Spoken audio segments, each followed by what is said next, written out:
गोस्वामी जी महाराज पूर्व प्रसंग में वर्णन किए श्री रघुनाथ जी जब स्वयं दुखी हो जाते हैं तो इनको देख करके श्री सीता जी और लक्ष्मण जी व्याकुल हो जाते हैं। श्री राम जी दुखी क्यों होते हैं? तो गोस्वामी जी ने कहा कि अपने भक्तों को याद करके भक्त की दशा से दुखी हो जाते हैं, क्योंकि श्री राम जी करुणामय हैं, कृपा सिंधु हैं और जब देखते हैं कि मेरी व्याकुलता से श्री सीता जी और लक्ष्मण जी विशेष व्याकुल हो जा रहे हैं तो स्वयं धैर्य धारण करके और दोनों को सुंदर पावन कथा सुनाने लगते हैं। सुन करके श्री लक्ष्मण जी और श्री सीता जी को आनंद प्राप्त होता है। लोग यह न समझें कि श्री राम जी को राज्य छूट गया है, वनवास हो गया है, इसलिए दुखी हैं। गोस्वामी जी महाराज इस दोहे में इस भाव को दर्शाते हुए कहते हैं कि श्री राम जी तो चित्रकूट में उसी प्रकार से निवास कर रहे हैं जैसे कि अमरावती में देवराज इंद्र निवास करते हैं। राम लखन सीता सहित सोहत परन निकेत, जिमि वासव बस अमरपुर, सची जयंत समेत, सची जयंत समेत।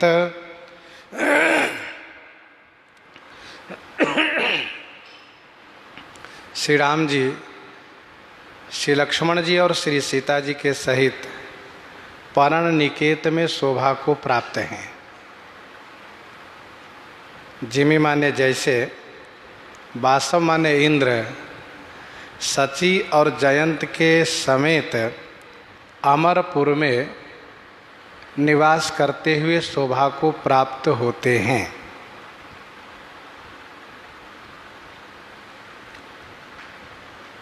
कल हम लोग चर्चा कर रहे थे कि यदि पारिवारिक प्रेम है तो परन निकेत ही स्वर्ग के जैसा सुख देने वाला है, और यदि पारिवारिक कलह है, विद्रोह है, तो बढ़िया से बढ़िया वैभव से परिपूर्ण महल भी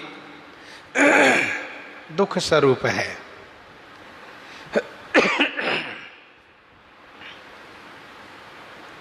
भगवान श्री राघवेंद्र श्रीमद् वाल्मीकि रामायण में कहते हैं कि हे सीते, हे लक्ष्मण, आप दोनों के साथ में वन में निवास करने से मुझे दो लाभ प्राप्त हो रहे हैं। एक तो मैं पिताजी से उऋण हो रहा हूँ और दूसरा भैया भरत के प्रिय बन रहा हूँ।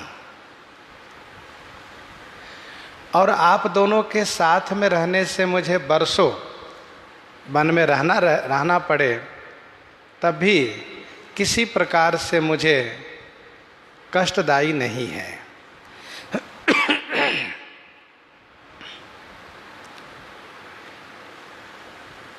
देवराज इंद्र स्वर्ग में रहते हैं, श्री राम जी चित्रकूट में रह रहे हैं। देवराज का महल विश्वकर्मा द्वारा निर्मित है तो भगवान श्री राम जी की पर्ण कुटिया भी विश्वकर्मा द्वारा ही निर्मित है। देवराज के महल में सुख के सभी संसाधन सुलभ हैं, तो भगवान श्री रघुनाथ जी के इस परण निकेत में भी सुख के सभी संसाधन उपस्थित है, उपलब्ध हैं। देवराज इंद्र के साथ में उनकी पत्नी धर्मपत्नी सची हैं, पुत्र जयंत हैं। वैसे यहाँ श्री राम जी के साथ में श्री सीता जी हैं, इनकी धर्मपत्नी, और पुत्रवत श्री लक्ष्मण जी हैं। देवराज इंद्र के पास उनके जो परिकर लोग हैं हाथ जोड़े खड़े रहते हैं, सेवा पारायण रहते हैं। भगवान श्री राम के सामने भी अमर नाग किन्नर दिशिपाला ये आकर के हाजिरी लगाते हैं, और मुनि महात्मा लोग आकर के दर्शन देते हैं, तथा कोल किरात हाथ जोड़े सेवा में सदैव तत्पर रहते हैं। तो इस प्रकार से भगवान श्री राम को चित्रकूट में बहुत ही आनंद है। साथ साथ यहाँ पर इंद्र के उदाहरण देने का अभिप्राय यह है, जैसा कि कल हम लोग चर्चा कर रहे थे कि बृहद रामायण चित्रकूट महात्म्य में ऐसा वर्णन है कि भगवान श्री राम की रासलीला होती है। श्री राम जी रासलीला करते हैं, तो जिमि वासव बस अमरपुर सची जयंत समेत, यह कह करके गोस्वामी जी ने मानो संकेत किया कि भगवान श्री राम की भी गुप्त लीलाएं हैं, गुप्त रासलीला है, जिसको यहाँ पर कहा नहीं जा रहा है, परंतु संकेत किया जा रहा है। देवराज के मनोरंजन हेतु सब उनका कार्य सब उनके सामने उपस्थित रहते हैं। वैसे भगवान श्री राम के मनोरंजन करने के लिए सब आते रहते हैं। आगे गोस्वामी जी कहते हैं, जोग वही प्रभु सिए लख नहीं कैसे, पलक बिलोचन गोलक जैसे, जोग वही प्रभु सिए लख नहीं कैसे। प्रभु सिए लख नहीं कैसे जोग वही, तो जैसे पलक बिलोचन गोलक। प्रभु श्री राम जी और श्री सीता जी दोनों श्री लक्ष्मण जी को कैसे जोगाते रहते हैं। जोगवाही का मतलब रक्षा करना, स्नेह देना। तो गोस्वामी जी कहते हैं जैसे बिलोचन माने नेत्रों के पलक गोलक की रक्षा करते हैं। अच्छा, गोस्वामी जी महाराज ऐसे उदाहरण देते हैं जिससे कि सर्वसाधारण मनुष्य भी समझ सके। उदाहरण क्या रखा? पलक बिलोचन गोलक। हम और आप सभी लोग इस बात से परिचित हैं कि नेत्र के जो पलक हैं, नेत्र के जो ऊपर और नीचे के पलक, वे नेत्र के गोलक को रक्षा करते रहते हैं, सदैव रक्षा करते रहते हैं। कहीं से धूल ना आ जाए, कहीं से धुआं ना लगे, किसी प्रकार से कोई गंदगी आंख में न जाए, ये पलक सदैव रक्षा करते रहते हैं। वैसे ही श्री सीताराम जी श्री लक्ष्मण जी की रक्षा करते रहते हैं। पल के दो हैं, श्री सीताराम जी दो हैं। संतों ने इस चौपाई के दूसरा अर्थ भी किए हैं। दूसरा अर्थ यह किए हैं कि प्रभु श्री रामभद्रजू श्री सीता जी और लक्ष्मण जी को कैसे जोगाते हैं, अर्थात दोनों की रक्षा श्री राम जी करते हैं। तो जैसे विलोचन के पलक गोलक की रक्षा करते हैं। देखो, नेत्र कहना पूरे नेत्र का अर्थ होता है, और पलक कहने का मतलब होता है कि पलकें हम आप समझ रहे हैं, ये जो ऊपर और नीचे के पलक भाव है, पलक भाग है, जिसमें ऊपर वाला जो भाग है, ऊपर के जो पलकें हैं, उसका काम है ऊपर नीचे होना। नीचे वाले स्थिर रहते, ऊपर वाले ऊपर नीचे होते रहते, ढकते रहते बार बार। और गोलक का मतलब अंदर की जो पुतली है वो संपूर्ण गोलक है, वो संपूर्ण नेत्र भाग।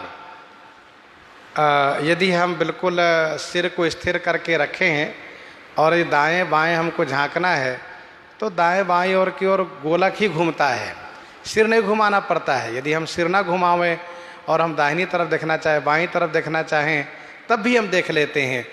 तो ये काम है उस गोलक का जो घूमता रहता है। लेकिन उस गोलक की रक्षा पलक किया करते हैं। इतना ही नहीं कि वे अपने अंगों पर भी भरोसा नहीं करते, हाथ पर भरोसा नहीं रखते, इस प्रकार से वे रक्षा करते रहते हैं। तो गोस्वामी जी को यह उदाहरण बहुत सुंदर लगा, क्योंकि जिस प्रकार से पलक रक्षा पर तत्पर है, जिस प्रकार से पलक रक्षा में तत्पर हैं, उस प्रकार से और कोई रक्षा नहीं कर सकते।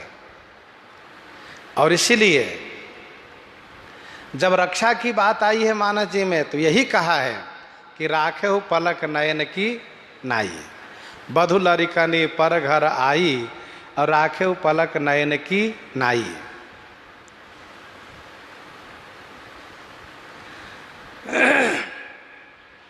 तो जोगवहीं प्रभु सिय लखन ही कैसे, पलक बिलोचन गोलक जैसे।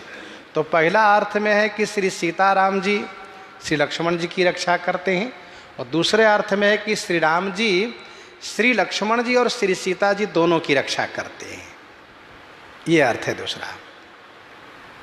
सेवहि लखन सिय रघुबीर ही, सेवहि लखन सिय रघुबीर ही, जिमि अविवेकी पुरुष शरीर ही। इस चौपाई में भी दो अर्थ किया जाएगा। पूर्व चौपाई की तरह इस चौपाई का भी दो अर्थ किया जाएगा। पहला अर्थ है लखन सिय रघुवीर ही सेवहि, कैसे, तो जिमि अविवेकी पुरुष शरीर ही। श्री लक्ष्मण जी श्री सीताराम जी की सेवा कैसे कर रहे हैं, तो जैसे अविवेकी पुरुष, अविवेकी माने अज्ञानी पुरुष, अपने शरीर की सेवा करते हैं। दूसरा अर्थ होगा कि लखन सिए रघुवीर ही सेवहि, श्री लक्ष्मण जी और श्री सीता जी दोनों श्री राम जी की सेवा कैसे कर रहे हैं, तो जैसे अविवेकी पुरुष अपने शरीर की सेवा करते हैं। ध्यान दीजिएगा, ज्ञानी पुरुष गुरुजनों की, माता पिता की, समाज की सेवा करते हैं। ज्ञानी पुरुष परमार्थ करते हैं, और जो अज्ञानी पुरुष हैं, अविवेकी हैं, वे केवल अपने शरीर की सेवा करते हैं। वे परिवार की सेवा से मतलब नहीं रखते हैं।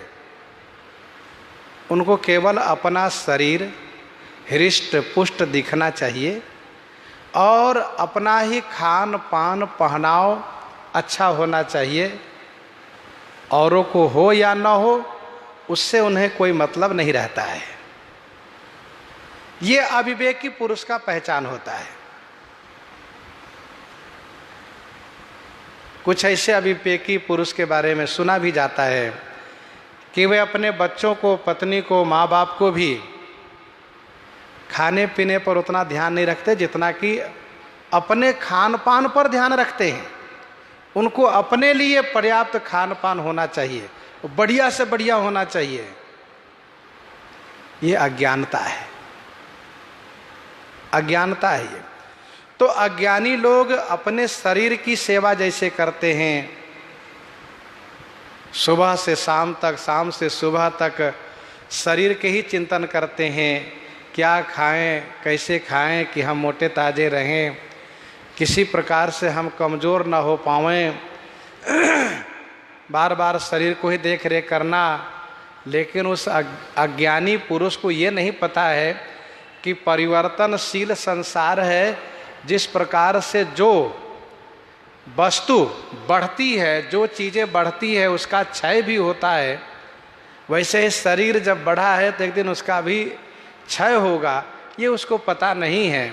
शरीर को लेकर के बहुत चिंतित रहना, बहुत दुखी रहना, जरा भी कोई कष्ट हो जाए तो बहुत परेशान हो जाना, ये अज्ञानता है। यहाँ पर गोस्वामी जी कहते हैं श्री राम जी की सेवा श्री लक्ष्मण जी, श्री सीता जी वैसे ही करते हैं जैसे कि अज्ञानी पुरुष अपने शरीर की सेवा करते हैं। हमारे गुरुजी महाराज कहा करते थे कि देखो भाई, गाड़ी से हमें यात्रा करनी है तो गाड़ी का देख रेख उतना ही तक जरूरी है जितना कि वह गाड़ी सुरक्षित रहे, उसमें ईंधन पर्याप्त हो, गाड़ी का इंजन सही रहे, जिससे कि हमें गंतव्य स्थान तक जाने में किसी प्रकार से कोई समस्या न हो। अब इसका मतलब ये नहीं कि गाड़ी की सेवा हम ऐसे करें कि दिन रात उसी का रख रखाव, देख रेख और उसकी साफ सफाई और उसको आरती पूजा और पूरा देख रेख ऐसे करते रहें। कहीं भी जाना हो तो पैदल ही चल दे, नहीं नहीं गाड़ी नहीं ले जाना है भाई, गाड़ी ले जाएंगे गाड़ी खराब हो जाएगी। अरे भाई तो गाड़ी लिए काहे के, क्यों लिए? वैसे ही शरीर का देख रेख, शरीर का रख रखाव उतना ही तक जरूरी है जितना तक कि शरीर से हम जो साधना करना चाहते हैं उसमें हमें कोई समस्या न होवे। हम जो भजन पूजन पाठ संसाधन जो करना चाहते हैं, हम जो व्यवसाय धंधा काम कर रहे हैं उसमें शरीर हमारा सक्रिय हो, शरीर बीच में अवरोध न कर, उतना ही तक जरूरत है। अब इसका मतलब ये नहीं कि हम कुछ करें ही नहीं, दिन रात पड़े रहे, केवल शरीर के सेवा में लगे रहें, शरीर से कोई मेहनत न करें तो पता चला कि शरीर एक दिन बिल्कुल बेकार हो जाएगा। देखने में भले ठीक ठाक हो लेकिन शरीर अंदर से बेकार हो गया वो। तो कहने का अभिप्राय ये है कि अज्ञानी पुरुष को ये नहीं पता है कि शरीर और आत्मा दोनों अलग अलग है। शरीर नश्वर है, आत्मा अविनाशी है। शरीर चाहे जैसे रखो एक दिन नष्ट होगा ही, ये उसको नहीं पता है। वो शरीर को ही आत्मा मान लिया है, यही अज्ञानता है। यहाँ पर गोस्वामी जी बहुत सुंदर उदाहरण दिए। श्री राम जी की सेवा कैसी? तो कहा अज्ञानी पुरुष जैसे अपने शरीर की सेवा करते हैं वैसी। और श्री राम जी अपने भक्त की रक्षा कैसी करते हैं? तो कहा जैसे ये पलक गोलक की रक्षा करते हैं, नेत्र की रक्षा करते हैं। ध्यान रहे, यहाँ पर बहुत सुंदर संकेत भी है। क्या? जब हम श्री राम जी की सेवा में बिल्कुल तत्पर हो जाएंगे, बिल्कुल खो जाएंगे, हमें कुछ याद नहीं रहेगा, तो श्री राम जी हमारी रक्षा करेंगे कैसे? जैसे पलक गोलक की रक्षा करते हैं, नेत्र की रक्षा करते हैं। हम श्री राम जी की सेवा में डूब जाए, खो जाए, हमें कुछ भी याद न रहे। यही विधि प्रभु बन बसहि सुखारी, खग मृग सुरता पसहितकारी। यही विधि प्रभु बन बसहि सुखारी। प्रभु खग मृग सुर तापस हितकारी, यही विधि बन सुखारी बसहि। प्रभु श्री रामभद्र जी खग पक्षी, मृग पशु सुर देवता, तापस माने तपस्वी को हित करने वाले, इन सभी को हित करते हुए इसी प्रकार से वन में सुखपूर्वक निवास कर रहे हैं।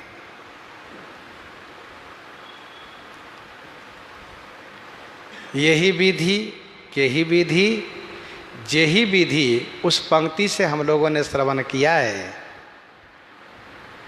कि मंगल रूप भयो बन तबते किन्ह निवास रमापति जबते फटिक शिला अति शुभ्र सुहाई सुख आसीन तहाँ दो भाई।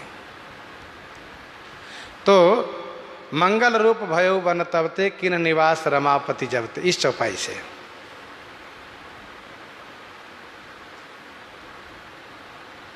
और ऊपर की पंक्ति हम लें तो अमर नाग किन्नर दिशिपाला चित्रकूट आए तेहि काला राम प्रणाम किन्ह सब काहू। फिर इसके बाद चित्रकूट रघुनंदन छाए समाचार सुनि सुनि मुनि आए। इसके बाद यह सुधि कोल की रात न पाई हर से जनु नव निधि गृह घर आई। ये सब पंक्ति वहाँ से हम ले सकते हैं। यही विधि प्रभु बन बसहि सुखारी, चित्रकूट में निवास करते हैं। चित्रकूट वन प्रदेश की शोभा देखते हैं, मंदाकिनी जी में स्नान करते हैं, कंदमूल फलहार करते हैं, देवतागण आते हैं, मुनि लोग आते हैं, कोल भील सेवा में लगे हुए हैं। भगवान श्री राम के साथ में श्री लक्ष्मण जी श्री सीता जी को बहुत आनंद प्राप्त है। श्री राम जी भी श्री सीता जी लक्ष्मण जी के साथ उस प्रकार से निवास कर रहे हैं जिस प्रकार से स्वर्ग में अमरावती में सची और जयंत के समेत इंद्र निवास कर रहे हैं। यही विधि प्रभु बन बसहि सुखारी।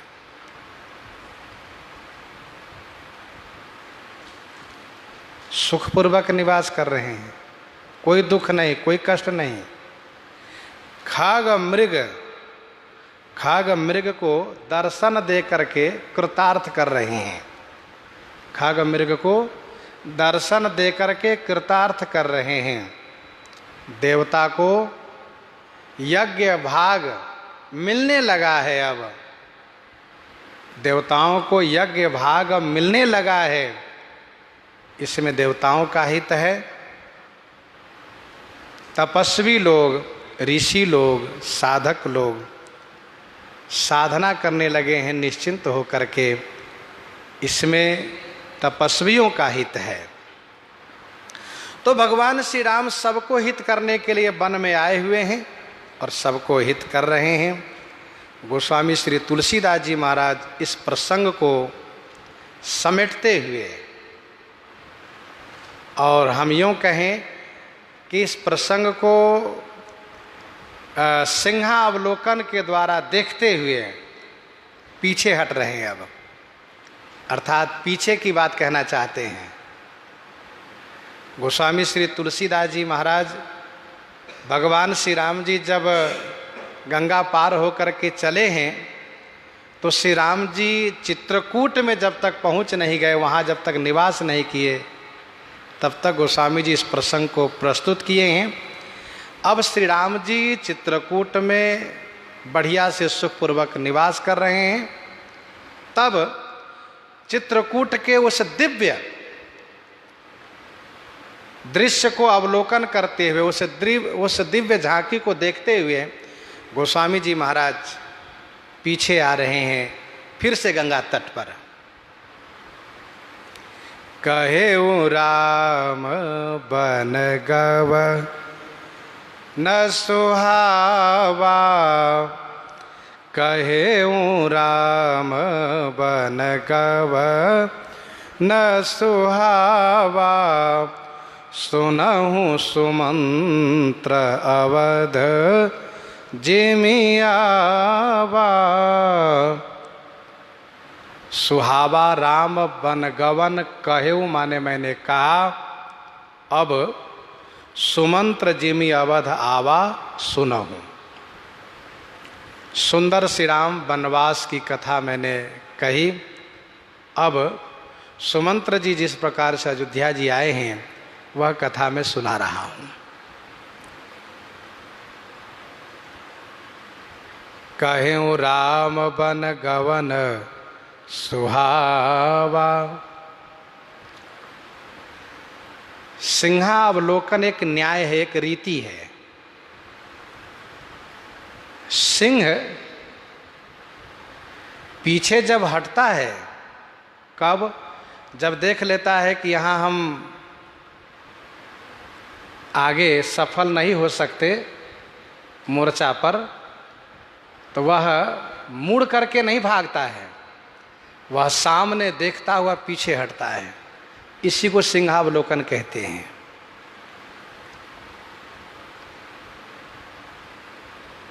गोस्वामी जी महाराज चित्रकूट के उस दिव्य झांकी को हृदय में रखते हुए, हृदयांगम करते हुए गंगा तट पर आए हैं। गोस्वामी जी ने इस चौपाई में कहा कि मैंने सुंदर श्री राम बनगवन सुनाया, श्री राम वनवास की कथा सुनाया, और अब मैं सुनाने जा रहा हूँ कि सुमंत्र जी जिस प्रकार से श्री अयोध्या जी में आए हैं। इस प्रसंग का उपक्रम है कहाँ? अयोध्या कांड में ही बहुत पहले है। राम तुरत मुनि बेश बनाई, चले जनक जननी सिरनाई। राम तुरत मुनि बेश बनाई, चले जनक जननी सिरनाई। ये उपक्रम है। और इस पंक्ति में यहाँ पर कहो राम बन गवन सुहावा, उपसंहार लगा।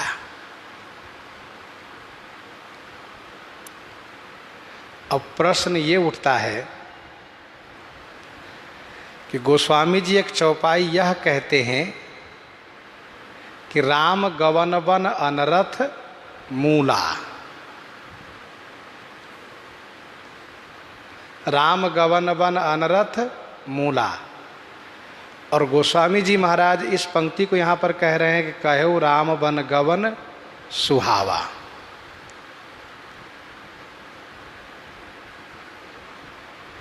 यद्यपि राम गवन वन अनुरथ मूला श्री भरद्वाज जी का वाक्य है और कहो राम वन गवन सुहावा गोस्वामी जी का वाक्य है,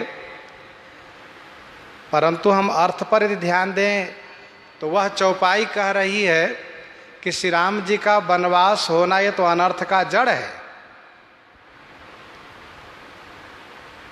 और यह चौपाई कह रही है कि श्री राम जी का वन गवन तो सुंदर है, सुखद है। ये थोड़ा सा बेमेल है, इस बात पर ध्यान दीजिएगा।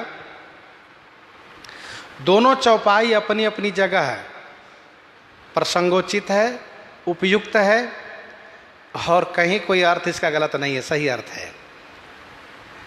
श्री भरद्वाज जी महाराज जिस दृष्टि से कह रहे हैं वहां पर बिल्कुल सही है। राम गवन वन अनरथ मूला, क्यों नहीं हुआ अनरथ मूला? अयोध्या जी उजड़ गई, चक्रवर्ती महाराजा श्री अवधेश जी का देहावसान हो गया, और संपूर्ण प्रजाजनों को, श्री भरत को, समस्त रनिवास को असह्य क्लेश सहना पड़ा है, बहुत ही कष्ट सहना पड़ा है। तो क्यों नहीं कहेंगे राम गवन वन अनरथ मूला? बड़ी विपत्ति आई श्री अयोध्या जी पर, ऐसी विपत्ति कि जिसकी कल्पना भी नहीं की जा सकती थी। एकदम से अचानक श्री राम जी का वनवास हो जाना, 6 दिन के अंतर्गत 6 दिन में ही श्री चक्रवर्ती जी का देहावसान हो जाना, बिल्कुल सन्नाटा सा छा जाना अयोध्या जी में। अयोध्या जी का दृश्य इतना भयावह हो जाना कि मानो अयोध्या अयोध्या नहीं है, मसान है। घर मसान परिजन जन भूता सुत हित मित मनव जम दूता, ऐसा भयावह दृश्य हो गया। तो इसलिए कहा राम गवन वन अनरथ मूला। रही बात कि कहो राम बन गवन सुहावा,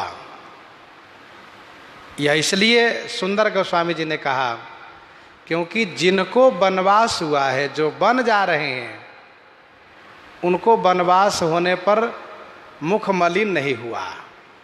ना ममले वनवास दुखतः मुखाम्बुज श्री रघुनंदनस्य में सदास्तु सा मंजुल मंगल प्रदा।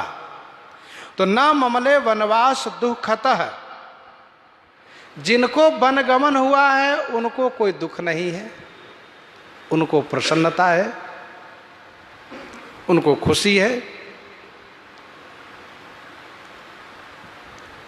दूसरा कारण इसका यह है सुहावा कहने का कि ये सारा ब्रह्मांड भगवान का स्वरूप है, शरीर है, विराट है। और इस ब्रह्मांड रूपी विराट को, इस जगत रूपी विराट को रोग हो गया था। कौन सा रोग? राज रोग।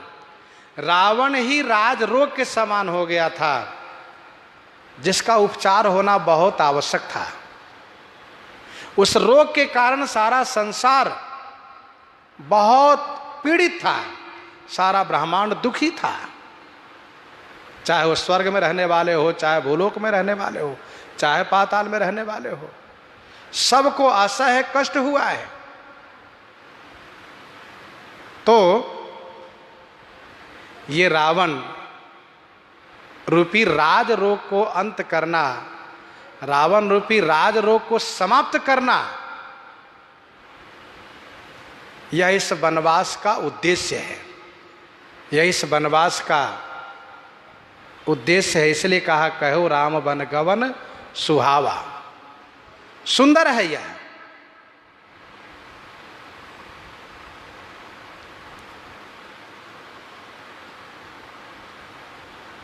तथा धर्म की स्थापना है। देवता, ब्राह्मण, पृथ्वी, गौ, सबका हित समाहित है। इसलिए कहा कहो राम बन गवन सुहावा। तो दोनों बातें अपनी अपनी जगह पर बिल्कुल सत्य है, इस बात को ध्यान रखना चाहिए। कहे राम बन गवन सुहावा, सुनहु सुमंत्र अवध जिमि आवा। सुमंत्र जी महाराज कहाँ हैं? तो हम लोग उस चौपाई को स्मरण कर लें कि बरबस राम सुमंत्र पठाए, सुरसरी तीर आप तब आए। तो गंगा जी के तट पर अभी श्री सुमंत्र जी हैं। प्रसंग आगे सुनिए। फिर ओ निषाद प्रभु ही पहुँचाई, सचिव सहित रथ देखे सी आई। फिर ओ निषाद प्रभु ही पहुँचाई। फिर वो निषाद प्रभु ही पहुँचाई। निषाद प्रभु ही पहुँचाई फिरेऊ, सचिव सहित रथ देखे सी आई। आई रथ सहित सचिव देखे सी। आकर के रथ के सहित सचिव मंत्री सुमंत्र जी को देखा।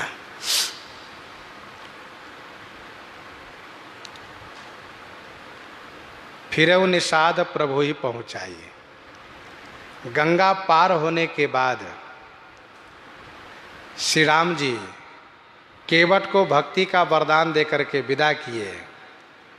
और जब चलने लगे तो निषाद राज ने कहा सरकार मुझे सेवा में रख लीजिए। बहुत प्रार्थना करने पर 4 दिन के लिए साथ रहने की अनुमति निषाद राज को प्राप्त हो गई।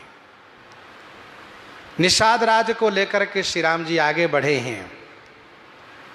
बीच में एक विश्राम हुआ है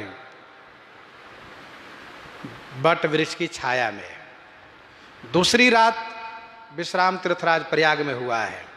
प्रथम रात्रि का विश्राम बटकी छाया में, द्वितीय रात्रि का विश्राम प्रयाग में, और तीसरी रात्रि का विश्राम है जमुना जी के इसी पार रामवास थल बिटप बिलोके। ये तीसरी रात्रि निवास है। और वहाँ निवास करके चौथे दिन, ठीक चौथे दिन श्री रघुनाथ जी निषाद राज को विदा कर देते हैं।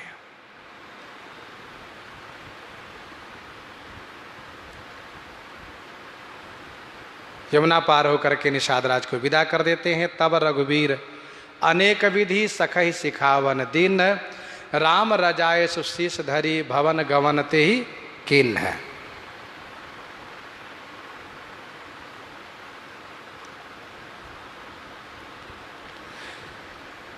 निषाद राज चल करके तुरंत आ जाते हैं अपनी राजधानी में, अपने नगर में, और आकर के श्री सुमंत्र जी को देखते हैं। मंत्री बिकल बिलोकी निषादु, कही न जाई जस भयउ विषादु। मंत्री बिकल बिलोकी निषादु, कही न जाई जस भयउ विषादु।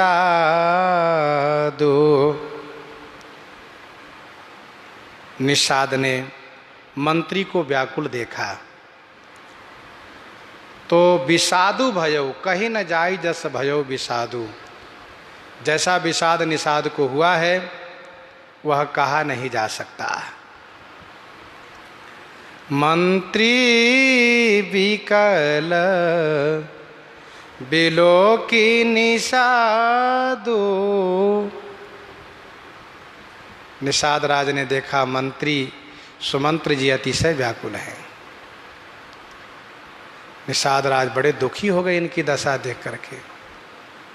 राम राम सिए लखन पुकारी, पर उधरनी तल व्याकुल भारी।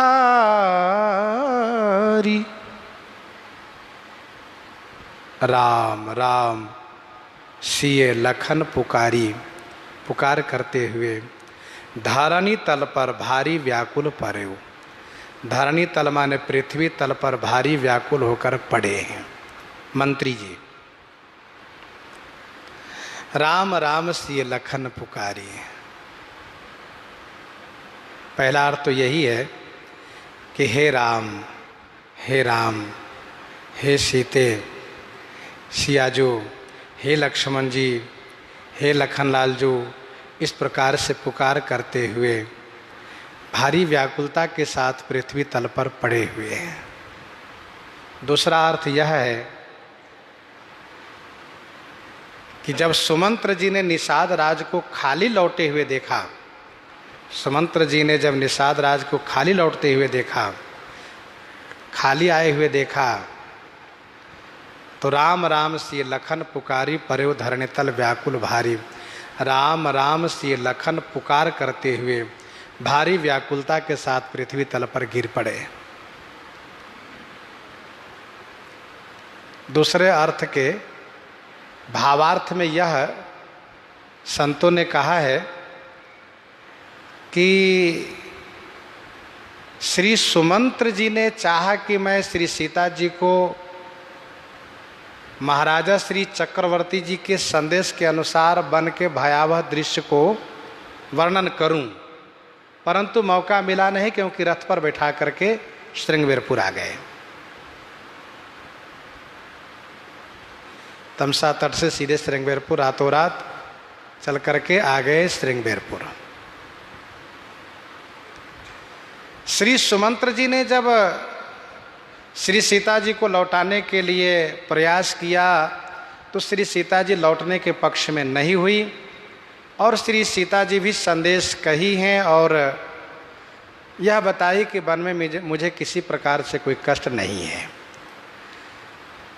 तो सुमंत्र जी ने निषाद राज को ये कहा कि आप साथ में जाइए और जब श्री सीता जी वन के भयावह दृश्य को देख करके डरेंगी तो मौका पा करके आप उनसे कहिएगा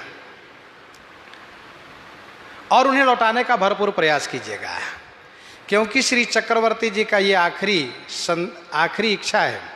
श्री चक्रवर्ती जी की यह आखिरी इच्छा है कि यदि श्री सीता जी लौट जाती हैं तो मेरा जीवन रह सकता है। तो हे निषाद राज, आप प्रयास कीजिएगा। परंतु जब सुमंत्र जी ने देखा कि निषाद राज भी खाली लौटे हैं, श्री सीता जी भी नहीं हैं, तब श्री सुमंत्र जी को जो भी कुछ थोड़ी बहुत आशा थी उस आशा पर पानी फिर गया और उन्हें अतिशय कष्ट हुआ। अब हम क्या करें? अब मेरे पास कोई समाधान नहीं है, मैं क्या करूं? राम राम सिए लखन पुकारी पर उधरनी तल व्याकुल भारी। बड़े व्याकुल होकर के पृथ्वी तल पर गिर पड़े हैं। और घोड़े की दशा क्या है? कहा देखी दक्षिण दिशि हाया ही नाही जनु बेनु पंख बिहंग अकुलाही। हाय माने घोड़ा दक्षिण दिशा देखी, दक्षिण दिशा की ओर देख करके ही नाही माने हिनहिनाने लगे। जनु बिनु पंख बिहंगा कुलाही, बिना पंख के जैसे पक्षी व्याकुल होवे वैसे ये घोड़े व्याकुल हो गए। दक्षिण दिशा की ओर देख करके हिनहिनाने लगे, घोड़े रोने लगे।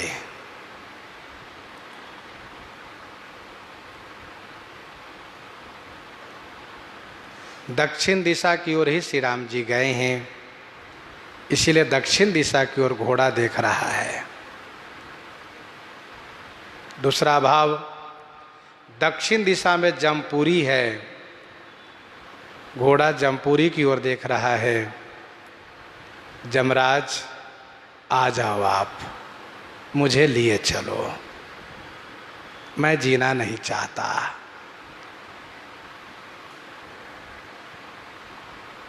तीसरा भाव, दक्षिण दिशा की ओर देख रहे हैं घोड़ा, क्यों? ऐसा तो नहीं कि मेरे स्वामी, मेरे रघुनंदन मुझे बुलाने आ रहे हो कि आओ मैं तुम्हें साथ लिए चलता हूँ। इसलिए घोड़ा दक्षिण दिशा की ओर देख करके हिनहिनाने लगे। बिना पंख के जैसे पक्षी व्याकुल हो, पक्षी का पंख ही जीवन है, पंख न हो तो कुछ नहीं है। वैसे घोड़े बंधे हुए हैं, यदि मुक्त हो, खुला हो, भाग जाए, चले जाए, बंधा हुआ है। बिना पंख के पक्षी की भांति घोड़े की दशा है। नहीं तृण चरहि न पियहि जल, मोचहि लोचन बारी।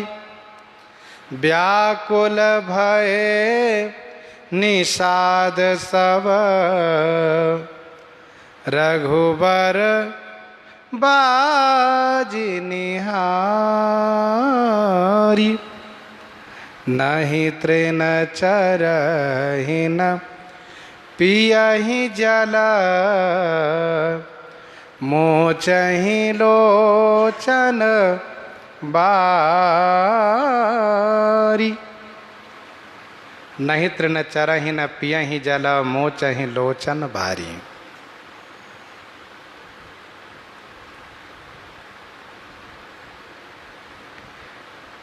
बाजी माने घोड़ा, ना तो तृण माने घास चरते हैं और नहीं तो जल माने पानी पीते हैं। अखंड रूप से लोचन से बारी मोचही, लोचन माने नेत्रों से आंसू गिराते हैं। न घास चरते हैं न पानी पीते हैं, न ही तृण चरही न ही जल पियही। लोचन माने आंखों से केवल आंसू गिराते हैं। रघुवर सब बाजी निहारी, रघुवर के सब घोड़े को देख करके सब निषाद व्याकुल हो गए, निषाद व्याकुल हो गए।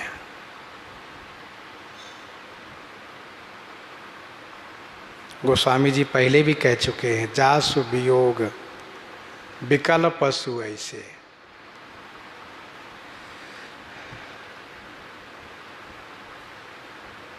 प्रजा मातु पितु जियहि कैसे। श्री राम जी से दुलार प्राप्त किया हुआ यह घोड़ा श्री राम जी के बिना कैसे व्याकुल है, यह देखिए। यह न तो घास चरता है न पानी पीता है, केवल आंखों से आंसू बहाता है, दक्षिण दिशा की ओर देख करके रोता है।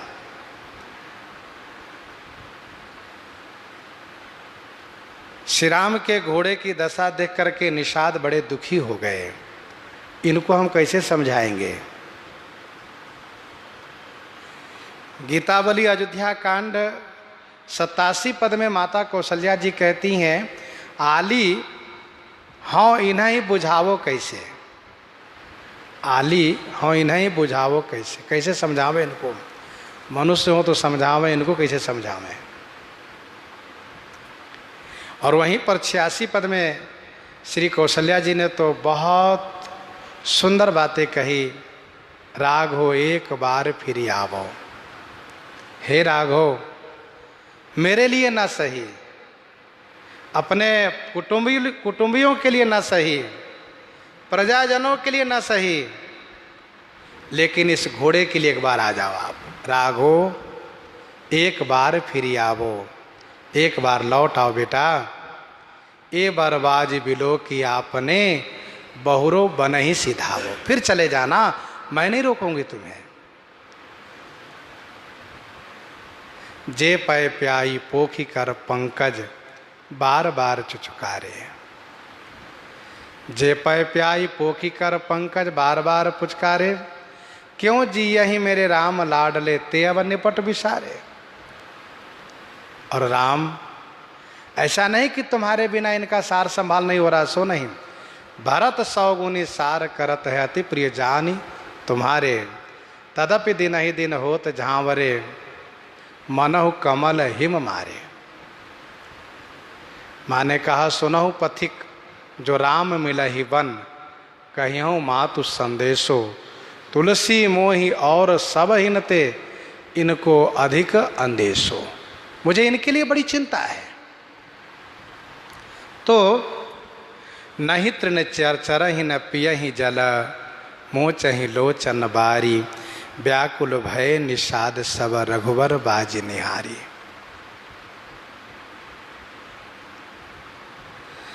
धरि धीरज तब कहई निषादु, अब सुमंत्र परिहरहु विषादु।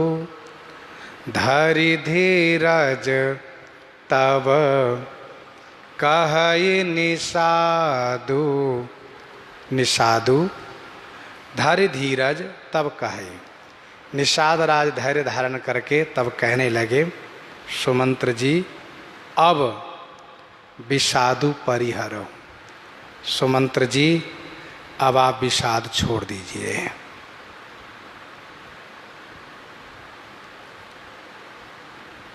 निषाद राज बड़े व्याकुल हो गए थे। कहीं न जाई जस भयो विषादु, व्याकुल भय निषाद सब। परंतु इन्होंने धैर्य धारण किया। वैसे निषाद का हृदय कठोर होता है, जंगल में रहने वाला है ना, लेकिन ये भी विह्वल हो चुके हैं। और धैर्य धीरज की बात है तो अब धैर्य धारण करने लगे हैं जल्दी में, क्योंकि श्री लक्ष्मण जी की कृपा जो इन पर हो चुकी है, इसलिए बहुत जल्दी धैर्य धारण कर लेते हैं। नहीं तो बहुत देर तक अधीर बने रहते। श्री लक्ष्मण जी ने जो इनको उपदेश किया है, इसलिए धैर्य धारण हो जाता है इनमें। निषाद राज ने धैर्य धारण करके कहा, आपका नाम सुमंत्र है। सुमंत्र, सुंदर मंत्रणा देने वाले। अब तो विषाद छोड़ दीजिए। अब कहने का भाव यह है कि तब आपको ध्यान देना चाहिए। तब कब? जब श्री राम का वनवास हुआ तो आप श्रेष्ठ मंत्री थे, आप इस घटनाक्रम को संभाल सकते थे, तो तब कुछ नहीं कर पाए तो अब क्यों परेशान हैं? अब सुमंत्र परिहरहु विषादु, अब विषाद छोड़ दीजिए।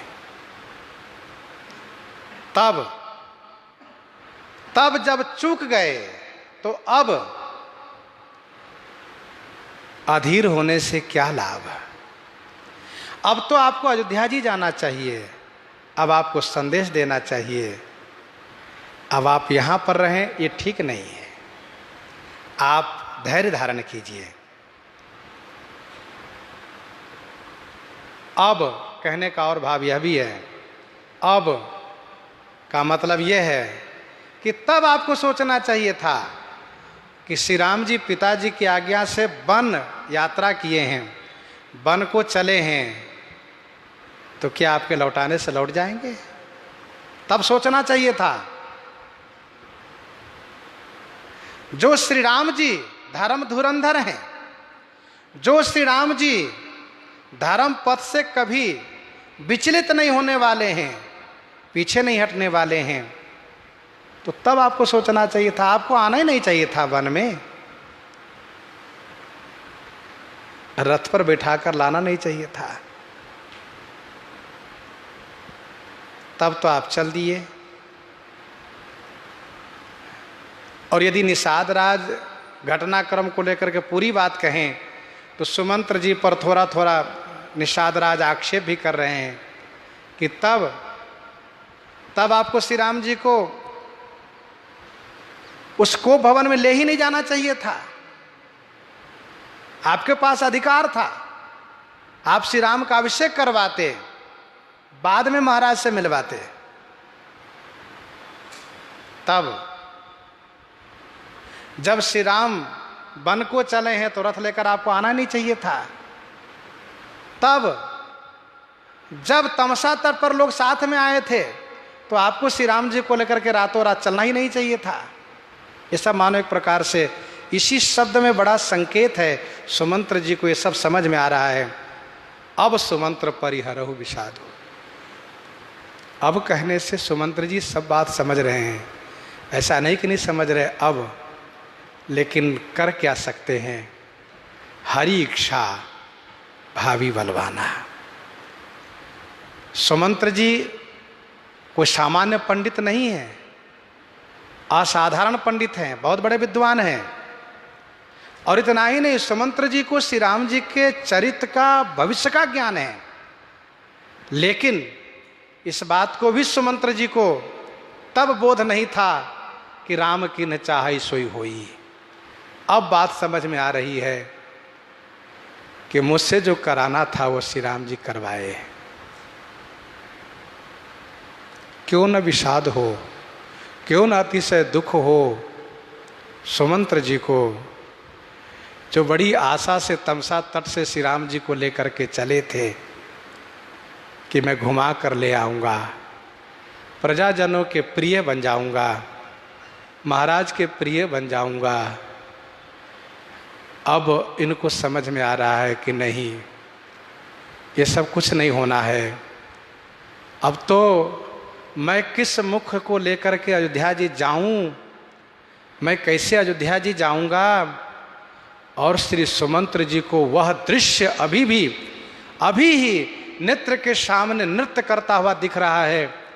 अयोध्या का चित्कार, महाराजा चक्रवर्ती जी का देहावसान, मैं किसको संभालूंगा, क्या करूंगा। जब इन बातों को सोच रहे तो सुमंत्र जी अतिशय विवल हो जा रहे हैं। सुमंत्र जी अतिशय विवल हैं और निषाद राज कहते हैं अब सुमंत्र परिहरहु विषादो। सुमंत्र जी आप सुंदर मंत्री हो, सुंदर मंत्रणा देने वाले हो, अब तो वही करना पड़ेगा जो श्री राम जी के द्वारा विधान बना है, आपको जाना पड़ेगा। और देखो मंत्री जी, हमने चाहा था कि कम से कम श्री राम जी के लिए कुटिया बना दूं, उनके रहने के लिए प्रबंधन कर दूं, लेकिन श्री राम जी मुझे लौटा दिए। उन्होंने ये विचार किया कि निषाद राज देख लेगा कि मैं कहाँ ठहरा हूं तो ये बार बार आता जाता रहेगा। मेरे उस मनोरथ को पूरा नहीं होने दिए, मुझे लौटा दिए। मुझे अभी ये भी नहीं पता है कि कहाँ होंगे, कैसे होंगे। निषाद राज अतिशय अधीर हुए हो रहे हैं, क्योंकि जब लौटे हैं वहाँ से तो अभी तक इनके आंखों से अश्रु बह ही रहा है। मेरे प्राणनाथ कैसे रहेंगे, कितना कष्ट होगा। सुमंत्र जी को अयोध्या भेजना अभी मेरा कर्तव्य है। इसलिए इन्होंने तुरंत कहना शुरू किया, तुम पंडित परमारथ ज्ञाता, धरहु धीर लखे बेमुख विधाता, तुम पंडित। मंत्री जी आप पंडित हो, पंडित माने विद्वान, परमार्थ ज्ञाता, परमार्थ की ज्ञाता हो। ध्यान दीजिएगा, भगवान श्री राम की लीला ऐसी है कि बड़े बड़े पंडित, बड़े बड़े ज्ञानी अधीर होने लगते हैं। श्री रघुनाथ जी कृपा करते हैं तो अपना कर्तव्य को पूरा भी करते हैं। निषाद राज बड़ी अच्छी बात कह रहे हैं, आप पंडित हो, तुम पंडित। पंडित किसको कहते हैं? जो सत असत को विवेचन करें वे पंडित हैं। जो सत असत को विवेचन करे वे पंडित हैं। सत असत विवेकनी बुद्धि का नाम है पंडा। जिनमें वह बुद्धि हो वही पंडित हैं। आप पंडित हो, परमार्थ के ज्ञाता हो। परमार्थ के ज्ञाता कहने का अभिप्राय यह है कि राम ब्रह्म परमार्थ रूपा। आप तो श्री राम जी के बारे में जानते हो ना, श्री राम जी का अवतार किस लिए हुआ है ये आपको पता है ना। इसीलिए आप धैर्य धारण करो। धरौ धीर लखी विमुख विधाता। सुमंत्र जी मैं इतना ही कहूँगा कि विधाता बाम है, यहाँ कुछ चलेगा नहीं। जब किसी का कुछ नहीं चला है, आपका भी नहीं, मेरा भी नहीं, किसी का नहीं कुछ चला है, कुछ नहीं चलेगा। विधाता बाम है। भरद्वाज सुनु जाहि जब होई विधाता बाम, धूरी मेरु सम जनक जम, ताहि व्याल सम दाम, ताहि व्याल सम दाम। धूरी मेरु सम जनक जम, धूली सुमेरु बन जाती है, पिता जमराज बन जाते हैं, और माला सर्प बन जाती है। कब? जब विधाता बाम होते हैं। विधाता के बाम होने से सारा उपाय अपाय हो जाता है, सारा मेहनत व्यर्थ जाता है। खेत में बोया हुआ बीज नहीं जमता, यदि जम भी गया तो वह फसल रूप में परिणत नहीं होता है, नष्ट हो जाता है। यदि फसल तैयार भी हुआ, विधाता बाम है, तो किसान को कुछ हाथ नहीं लगता। अतिवृष्टि में वह फसल बह जाता है अथवा टीडी लगने से समाप्त हो जाता है। विधाता के बाम होने पर कुछ नहीं चलता। रहीम जी ने लिखा, रहीमन चुप होई बैठिए, रहीमन चुप होई बैठिए, देखो दिनन के फेर, जब नीको दिन आई हैं बनत न लगी हैं देर। दुख का समय आया है तो वह एक दिन समाप्त भी होगा। काल की गति को हम लोग जानते हैं, देखते हैं। कभी कभी बड़ी अंधेरी रात हो जाती है, लगता है रात कैसे बीतेगी, लेकिन वह रात भी बीत जाती है। तो ये काल का चक्र है। दुख आया है, समाप्त भी होगा, बना नहीं रहेगा। श्रीमद् वाल्मीकि रामायण में श्री किशोरी जी हनुमान जी से कहती हैं, हे हनुमान, एक समय वो था कि मुझे लग रहा था कि मुझे जीवित रहना उचित नहीं है। मैं क्यों जीवित हूँ? मुझे मृत्यु हो जानी चाहिए थी, मैं मर क्यों नहीं गई? मुझे अपने जीवन पर खेद हो रहा था, लेकिन आज लग रहा है कि नहीं नहीं, मुझे जीवित रहना सुंदर था, ठीक था। और हे हनुमान, यदि मनुष्य धैर्य धारण करें तो एक दिन वह समय आएगा कि वह विषाद का दिन, दुख का समय समाप्त हो जाएगा। और हुआ भी। किशोरी जी के दुख का अंत हुआ। अयोध्या वासियों के बीच जब श्री राम जी पुष्पक विमान से पहुंचते हैं तो इतना हर्ष होता है कि गोस्वामी जी कहते हैं, दरस हरस 10 4 बरस के दुख पल में बिसरायो। 14 वर्ष तक अयोध्या वासियों का जो कष्ट रहा है, जो शोक था, उसका वर्णन नहीं किया जा सकता। लेकिन स्वामी को पाकर के, प्रियतम को पाकर के, प्राणनाथ को पाकर के अयोध्या वासियों को इतना आनंद प्राप्त हुआ कि 14 वर्ष का वह विषाद एक पल में समाप्त हो गया। दुख पल में बिसरायो। इसलिए मनुष्य को दुख के समय में धैर्य धारण करना चाहिए। निषाद राज इन सब बातों कह रहे हैं कि सुमंत्र जी, अधीर होने का समय नहीं है, धीरज रखिए। धरहु धीर लखी बाम विधाता, विधाता बाम है, धैर्य धारण कीजिए, अधीर मत होइए। विविध कथा कही कही मृदु बानी, रथ बैठा रेऊ बरबस आनी।